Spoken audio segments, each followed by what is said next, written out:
All right, hey, welcome to another Q&A for the program Doc's My Place, My Story, part of the SF Indie Fest Indie Shorts Festival 2021. I'm Jason Wallows. I'm the Shorts Fest programmer here with these great filmmakers. We're very lucky to have filmmakers join us from many different places. And well, let me just cut right to it and have the filmmakers introduce themselves. If you would, guys, maybe your name. Sometimes we have actors, writers, more than just directors on here. Tell us your role in the movie, what the movie is, the name of it, and then also briefly what it's about, if you would. And I'll call you out since I see you on my grid here. Zach, I'll start with you because you're first on my grid.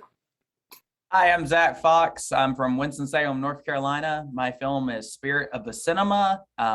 It's a love letter to 35 millimeter film, movie theaters, and the whole experience of movies. It is a short film that I wrote and directed, and we're showing in the festival, and we're super excited to be part of it. Right on. Well, good to have you here.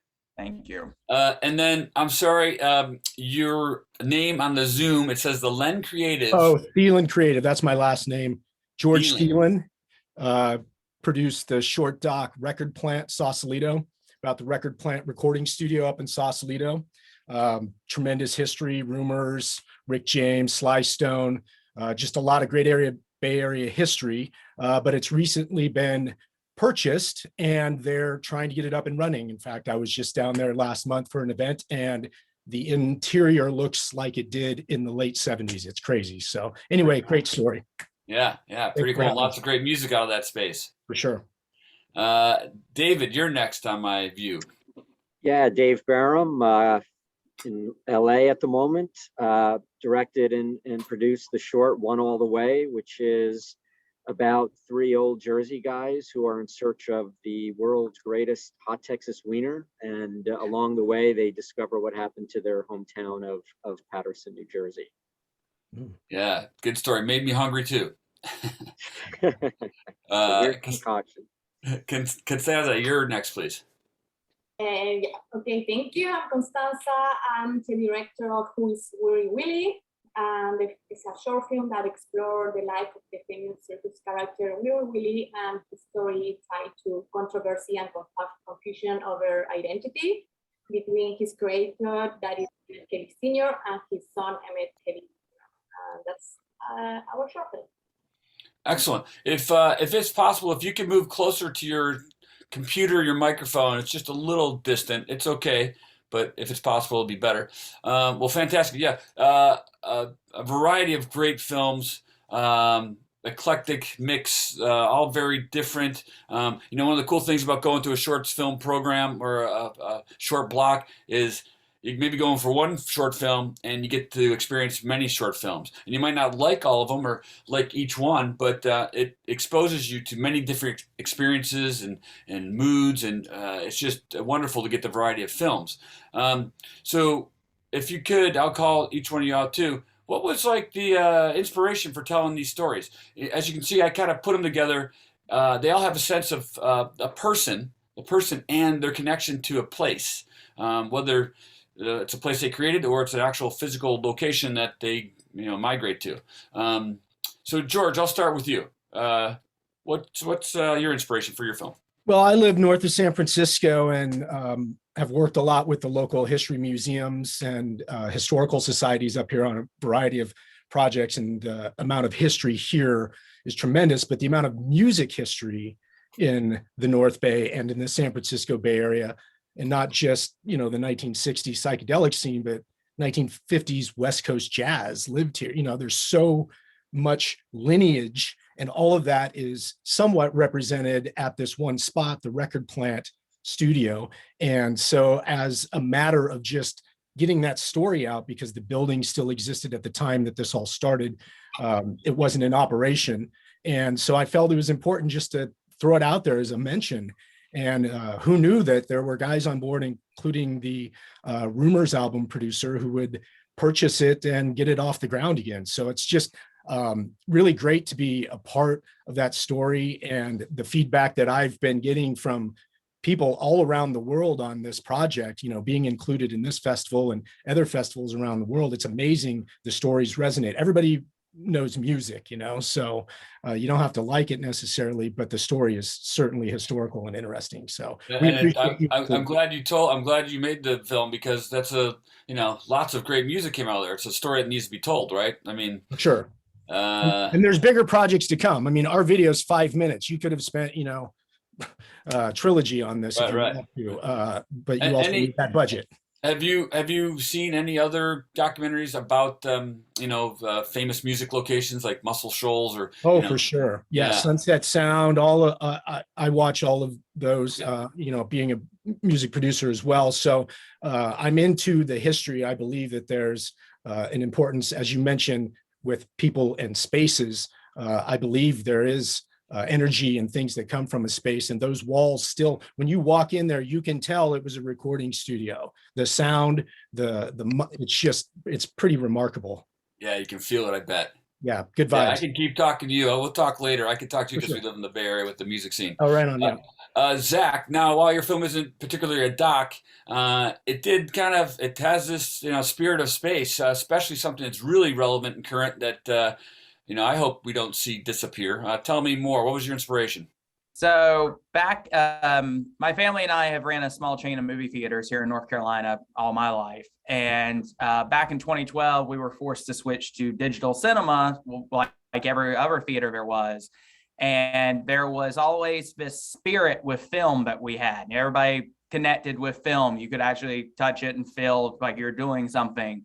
And back in 2012, when we were taking it out, I started on a documentary that never got finished, but we shot a bunch of footage of the film running. And then I worked on an outline for like another short film idea, but just put it in the drawer, never thought about it. And then when COVID shut movie theaters down last year, had nothing else to do. So I pulled that script out and finished it. And then we filmed it back this past January.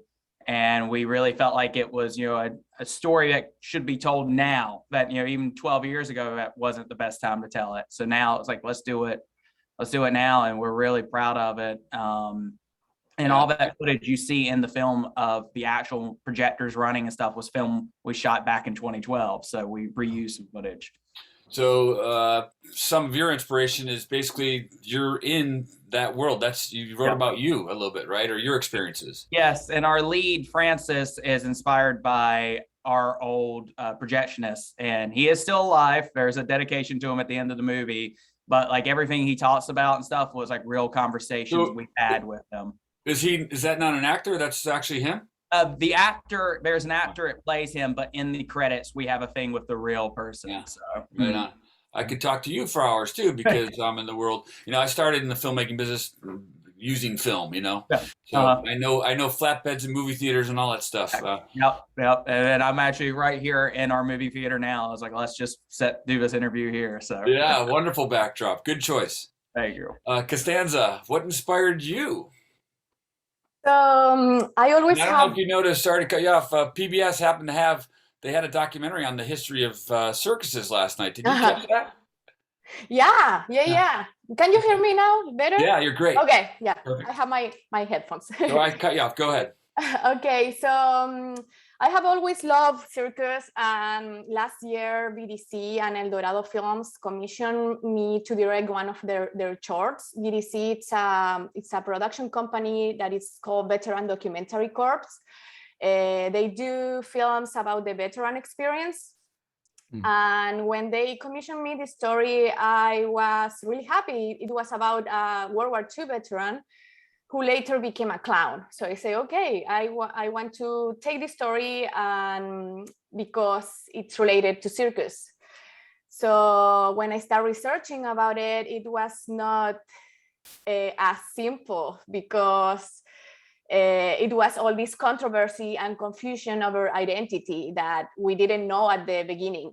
So when we start researching, we figure out, okay, this is it's not like a simple story. No one from his family want to talk with me. So it was really difficult to get like, okay, how we are going to build this story. So, and the thing that I want to do is to clarify the question, who is Weary Willie? because it's this famous circus character from the United States, and a lot of people confuse them, junior and senior. So yeah, that's how I became the director of this film, and I work with an amazing crew, and yeah, and I'm really happy. Yeah, it should be. It's a beautiful film, well made, and lots of different techniques, elements like animation and documentary and whatnot. Really well put together. Yeah, thank you. You're welcome. And David, I can kind of guess after watching the movie, but what was your inspiration? Well, I grew up in Jersey and didn't travel much as a kid, and I was eating these crazy deep fried hot dog concoction called hot Texas wiener for probably not ideally for most of my youth. And when I finally moved away, realized that I assumed everybody in the world knew what this thing was. And it turns out nobody did if you didn't live or grow up in and around Paterson, New Jersey. So it was a story I was always intrigued by and wanted to tell forever. When I finally got around to it, realized pretty quickly that you couldn't really tell the story of the hot Texas wiener without telling the story of the history of Paterson, which was literally, as we argue in the doc, that, the most important industrial city in the founding of the United States, when the founding fathers were looking for where to put the capital, and they decided on DC. That Hamilton was trying to decide where the industrial center was going to be, and they decided upon Paterson because it had the largest waterfall south of Niagara, and as a result, it became the largest, outside of New York City, the largest location of immigrant labor, or the home of everything from firearms to silk and apparel and locomotive manufacturing, you name it, to where we are now, which, by some metrics, it's the second or third poorest and, most poverty-stricken city in the country, and often listed as, one of, if not the worst place to live in the city. And I was born there and didn't really know the history of the city. So it was really trying to tell that story through the eyes of these guys, one of whom was my dad. Mm-hmm. And they were going on these hot dog crawls, and just kind of all these elements came together, and we thought, you know what, maybe this is how we can tell that story.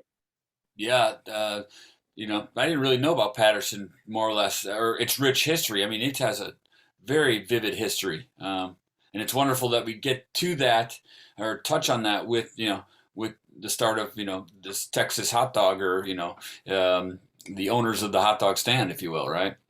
Yeah. And it was intended originally it was just intended to be about the hot dog. So it was like one of those stories that just evolved during the process. Which I love. Yeah, it evolved. It's actually, there's so much more to just this hot dog. Then there's your dad and the people involved, and then there's the business, and then there's Paterson. I mean, it's big, it's huge.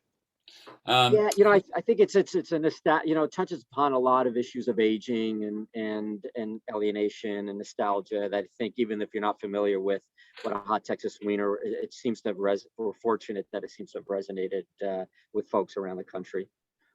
Yeah. So, making movies is hard. No question about it. I'm a filmmaker. What was the challenge of making your movie? Or what was something you had to overcome to get to the finish line? David, I'll continue with you since we're talking now, and go around the room. Well, we shot that film in 3 days. We had hoped to get a little more content, but we shot it basically a week before COVID really hit. So I'm sure, like a lot of people, filmmakers went through a similar experience. But so we lost a few days of what we intended to shoot, but it gave us at least gave me an interesting project to work on during the first 6 months of COVID, I guess. Did COVID cause some challenges creatively? The only real challenge it caused, it was almost an opportunity, because usually in a lot of projects you're in the room with the editor and you got your whole team, and we did everything virtually, and I discovered a heck of a lot of efficiencies how we were able to do that. Used a new editor I'd never used before, and still haven't met in person, but we formed this incredible relationship via Zoom. So wow. Costanza, what was the challenge or challenges for making your movie? Yeah, first it was the fact that no one of the family of this person I was telling the story of want to talk with me because of this controversy he has with his father. So I say, okay, I don't have any family members to interview. So I decided to contact two circus historians to tell the story, and one person who worked with Emmett Kelly Jr. That was a former trapeze artist. So at the beginning, the first challenge was, okay, how I'm going to tell this story if nobody liked this person, like it was hard. And then it was COVID, the other challenge, because we filmed the interviews in 2020. And one of the former trapeze artist is based in LA, and one of the circus historians is based in Arizona. So we did a road trip to film my short and a college short too. So we went all the way to California, then Arizona, and we ended up in Texas during COVID. So it was really challenging and scary at some point. Yeah, for sure. Yeah. Okay, Zach, how about you? Oh, hey, hold on one second. I'm going to admit one more filmmaker in. Sorry for the interruption. But Zach, go ahead and tell us a challenge of making your movie. We shot back in January, so COVID was a big problem with us, especially since we had to have a movie theater of people to film in. But we ended up cheating about 15 extras that were all tested before and made sure we all wore masks and stuff between takes. But we end up cheating 15 people to make it look like 100 people. So that was a big challenge. We were originally going to film. I finished the script back in July of 2020. We were going to film around September, October last year, but then COVID just got too big at that point here. So we shut down, waited till January, and that was our biggest challenge. But then also movie theaters were still closed at that time in our state. So the fact that we had a closed theater to film in was kind of convenient for us. Yeah, kind of a benefit. Yeah, that was like a weird pro that we had. Right.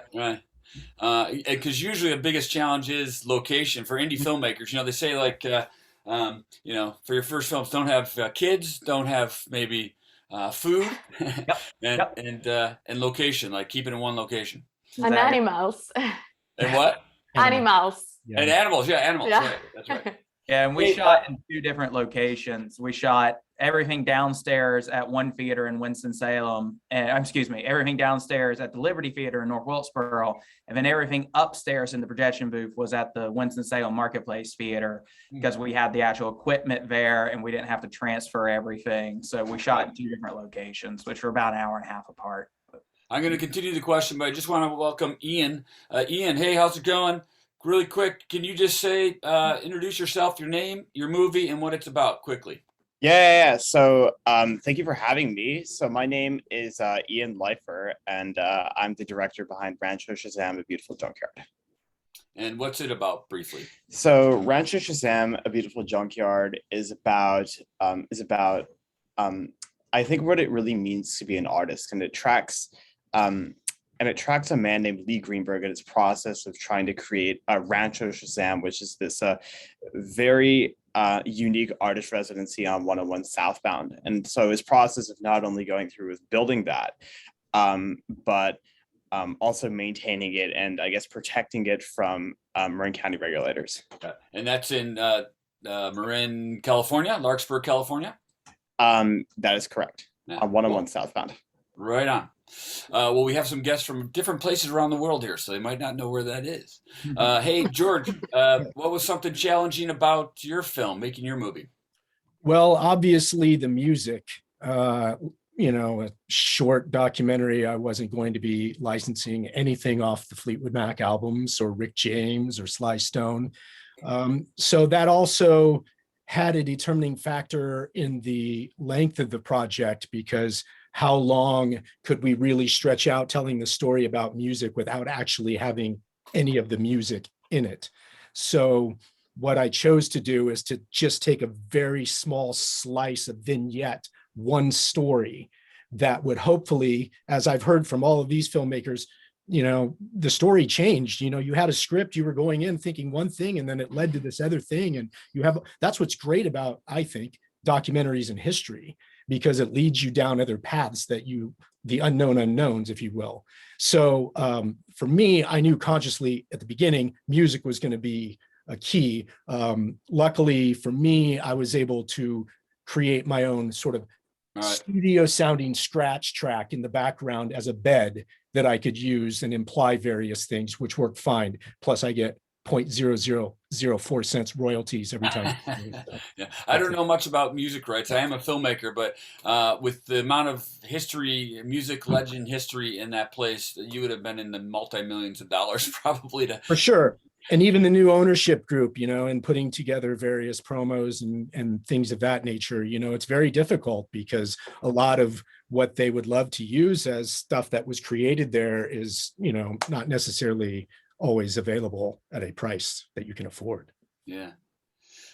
David, challenges making the movie?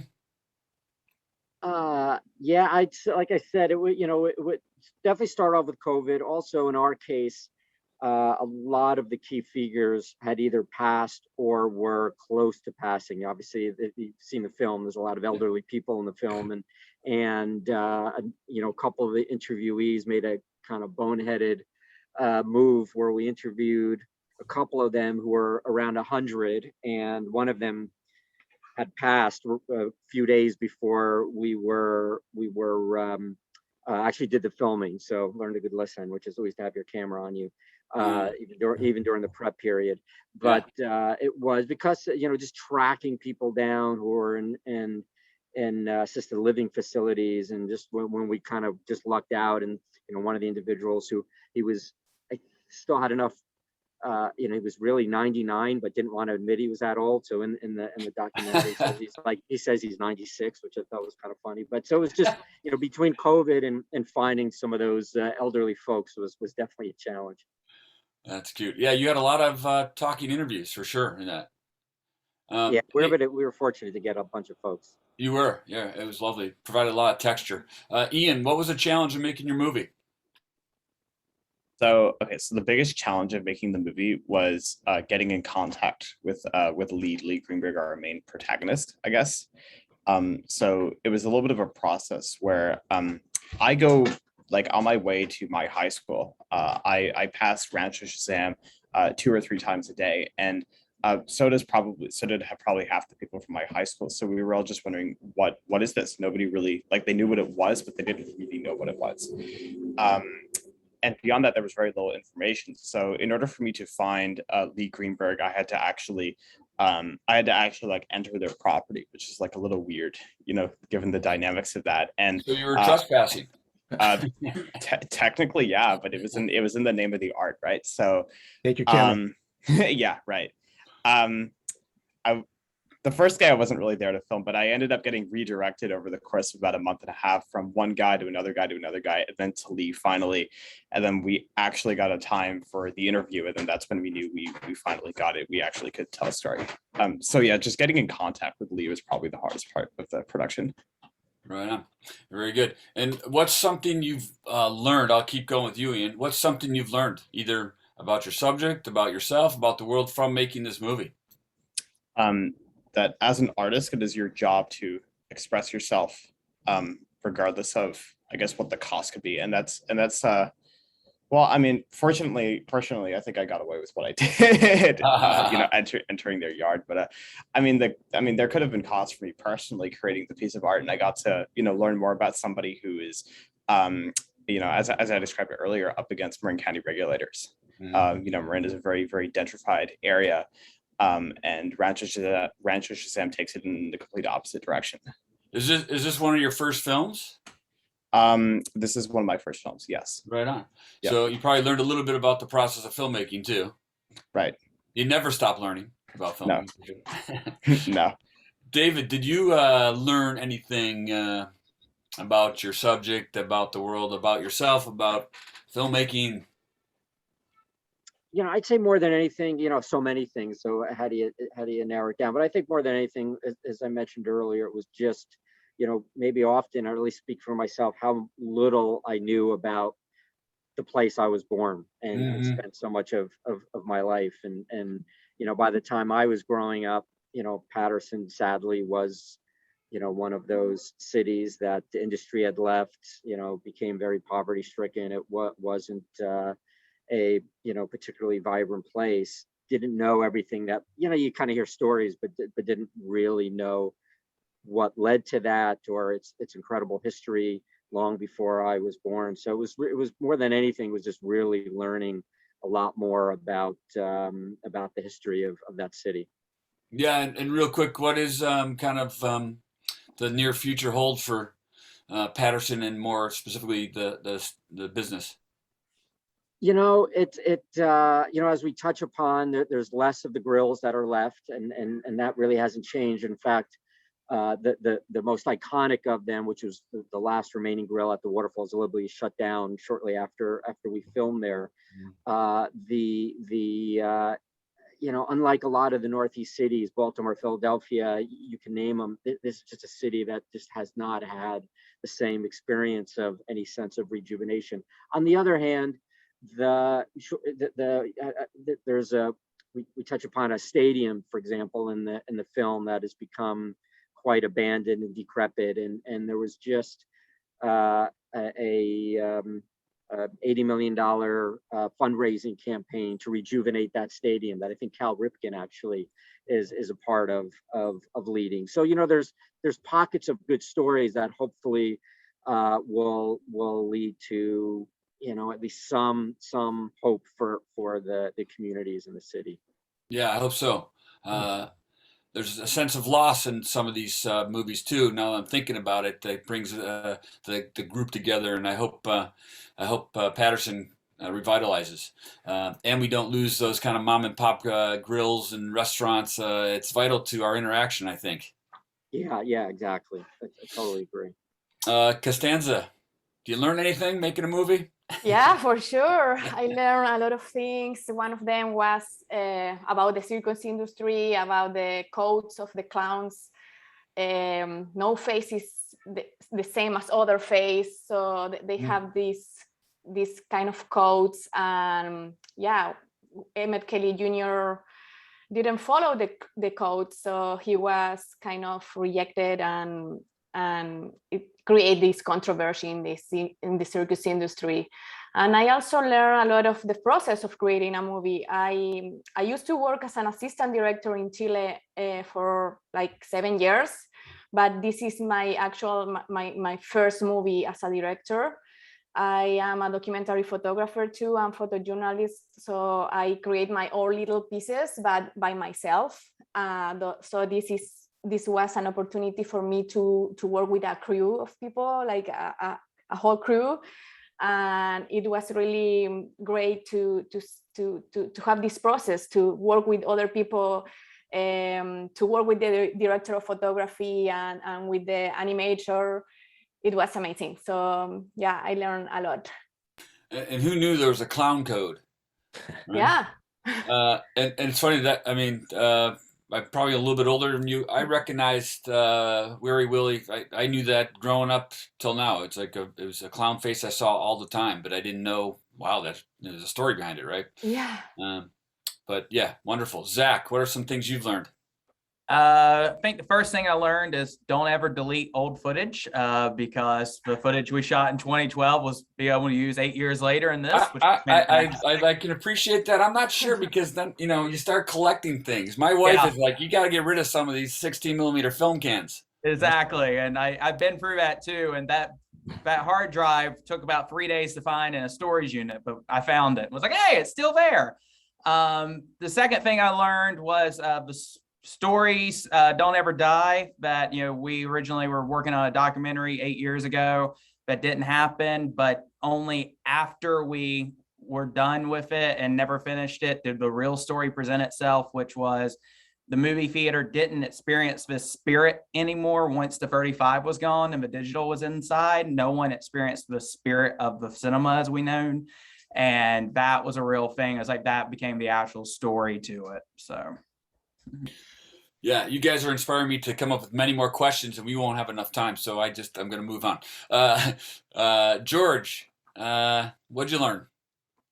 Well, on this project, I found myself making a separate notation for if this 5-minute video was a 2-hour documentary, what would the needs be? How would I do it different as I was putting it together? So I was sort of thinking ahead, in part because I felt like there's no way to do a story like this justice in 5 minutes, right? You're only taking a sliver.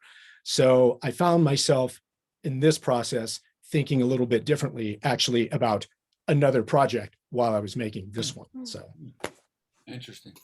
And if you guys have any questions for each other, you're welcome to go ahead and pop in there and interrupt because we're running out of time. We got about another 5 minutes. So is there something you hope audiences take away from your movie? You know, a lot of times with a narrative film or some other film, it's just simply an emotion or an experience, but sometimes it's a message. It doesn't have to be heavy or profound, but just, you know, is there something that you hope audiences, when they walk out, go, I take this away with me? George. well, I always, whenever I watch any sort of documentary like all of you are talking about, I always think about the stories. And, you know, if I was looking at David's film and looking at all these elderly people, I think back to a gentleman who I worked with not too long ago who passed away, who in the process of making this other documentary, it wasn't ready. There was no way it was going to be perfect, but we were losing too many people to not capture and tell the story. And so he made it a point to me that get it, just capture it, find a way to get it and you'll put it together, but don't wait. Yeah. If it's time sensitive in that regard, which it always is with people, then don't wait. So, and I would even agree with you and add to, and it's that way with spaces now, places. I mean, yeah, for sure. As all of Unless you like parking lots. Yeah, right. All your movies touch upon. There's so much rich history in these places. Zach, what do you hope audience members feel or take away? The shared experience of going to the movie theater. I mean, I hope that it doesn't become, you know, like a record store, if you would, where only a few movies come out that are the big tentpoles that people go in theaters. I hope the small independent movies still survive on. And then at the end of the movie, we put the little thing about COVID was devastating to the theater business. And it's not just the theater business, you know, it's the filmmaker side of it too. It's the popcorn suppliers. It was everyone. So that was something that was added at the very last minute, just a little, you know, nod to what COVID did to theaters. And then in 2012, that digital took out a lot of movie theaters that couldn't afford to change. So us playing at the Roxy this week is super exciting to me. So when it loves film, but it's like, I'm so excited to see it at the Roxy, because anytime that like Quentin Tarantino does one of those film road shows or anything, I'm there. I drove 5 hours to see Tenet on film a few weeks or back during COVID. So I was like, let's do it, please. Nice, a true cinema supporter, right? Yeah, big time. And I think Roxy, I'd have to check my facts, is one of the oldest theaters in San Francisco, if not around. I'm going to completely geek out on it when I'm there. I look forward to meeting you. Look forward to meeting you. Okay, so did I ask everyone what was the takeaway message? Costanza, takeaway. What do you hope audiences learn, feel? Yeah, I would like the audience to learn more about circus and about this famous circus character, like Willy Willy, like about this clown, and that Emmett Kelly Sr. is the real Willy Willy, and what happened with his son. I would like them to. I would like to clarify a little bit more the question that who is Willy Willy. Mm-hmm. Yeah, excellent. David. Hope audiences have a takeaway from your movie.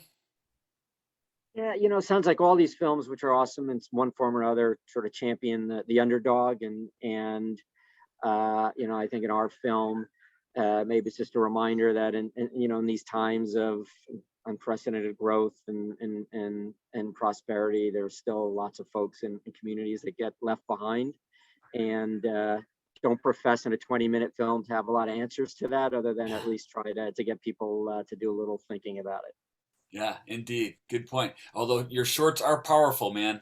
Let me tell you. Ian, hope an audience member comes away with something. I hope the audience considers that today in society, buildings are made with, I mean, especially in the Bay Area where we have lots of earthquakes, buildings are made with mostly safety and consideration. And that's the result for a lot of the policies for how buildings are supposed to be made, along with, I guess, this aesthetic appeal that makes the box of artistic freedom much smaller. And I think that I hope that the audience realizes that in exchange for having these safety regulations and for, I guess, being far less open to new ideas, you're seeing a lot less originality than you otherwise would. Mm-hmm. Yeah. Yeah. Architecture's getting ugly too. Any parting words? This is our last question. Anything you want to add to your fellow filmmakers or to the audiences or maybe future filmmakers? Any of those? What do you want to use as your parting words? Well, thanks for supporting independent film. Thanks for having my project, and all these stories sound fantastic. And it's great to know that there are people out there doing this. It's worthy cause. So Right cheers. on, Mark. Right on. Zach, how about you? Any final message? Thanks so much for having us part of this festival, and we're super honored to be in a block of like documentaries and true stories. I mean, our story is multiple true stories put into one script, and we're really thrilled to be part of this. And thanks so much. Cool. Right on. Ian, how about you? Any words of wisdom, party message? I think it's important for artists to create stories using the resources that they have available to them, but those resources are not always available in plain sight, and that you're gonna have to work for them sometimes. Yeah. Yeah. Well said. Good advice. Costanza, final words of wisdom, party message. Yeah, we are really grateful for having the opportunity to show our film in the festival. So thank you very much for that. And we are looking forward for Saturday. Yeah, right on. Us too. And Yeah. David, last but not least, parting words of wisdom. Yeah, just like everyone else, thanks for having us. We're honored to be part of it. Looks like you guys all have great protocols in place for Saturday. So just encourage everybody to get out there and check out the festival. And yes, and we're grateful for you filmmakers, thankful to you for making your movies, your wonderful films, and for partaking in this Q&A. That's all the time we have, guys. I hope to meet some of you in person very soon at the Roxy. Otherwise, I hope to see you at a movie theater or on set. But congratulations on your films with this film festival. Have a good festival run and success in the filmmaking careers. So good to meet you guys. Peace Great out. meeting you. so Thank much. you. Thanks so much. Thank you. Thank you. Ciao.